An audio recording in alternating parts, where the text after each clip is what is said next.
Hi, welcome to another new video, and in this video I'm going to talk about how to fix task queue is empty in Outlier AI Jobs. So without any further ado, let's dive into the main topic. As you can see, we are already in Outlier.ai, and here we have this interface. So here you just need to click on any section you want. So I'm going to click on math.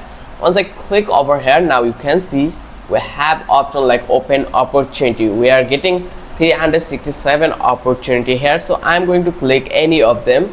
Just click over here. Once I click over here, now you can read it, or you just need to go in the top and click over here apply now. Once you click over here, now you will have to accept this, and here if you have this kind of a problem, just go over here, click that place and click on site setting. Once you click over here, now you need to delete all data. Once I click over here, now you are clear your data. Now you can fix this problem easily. So the process was really simple.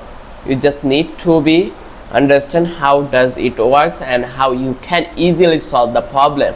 I hope you love this video. If you found out this video was really helpful for you, then don't forget to subscribe our channel and don't forget to hit the like button. I will catch you in the next video.